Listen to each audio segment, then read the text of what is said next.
ng patuloy na epekto ng northeast monsoon. Bagamat unti-unti na nga itong humihina, ito'y nakaka-apekto na lamang sa may bahagi ng northern Luzon at ito magdadala ng mga pulupulong may hinang pag-ulan, partikular na sa bahagi ng Ilocos Region, Cordillera at Cagayan Valley Region. Samantala, umiiral ang easterlies o yung hangin nagmumula sa karagatang Pasipiko na nakaka-apekto sa malaking bahagi ng ating bansa.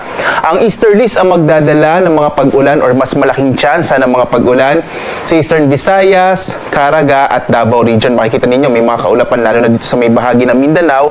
Posible pa na itong magdala ng mga katamtaman hanggang sa kung minsan ay malalakas sa mga pag-ulan. Kaya iba yung pag-iingat sa mga epekto nito na posible pong magkaroon ng mga biglaang pagbaha o flash floods at pagguho ng lupa or landslides. Sa ibang bahagi ng ating bansa, makikita natin generally, malaking bahagi po ng ating bansa ngayong araw ay makararanas ng maliwalas sa panahon. Mas maliit yung tsansa ng mga pag-ulan, bagamat may mga localized thunderstorms pa rin tayo sa hapon hanggang sa gabi. Unti-unti na nga pong umiinit, lalo na't ngayong buwan ng Marso ay nasa natin na matatapos na itong panahon ng amihan. Samantala naman, wala tayong minomonitor na anumang low pressure area sa loob at labas ng Philippine Area of Responsibility. Kadalasan po yung buwan ng Marso, ito yung buwan na pinakakakaunti yung mga nabubuong bagyo sa loob ng Philippine Area of Responsibility.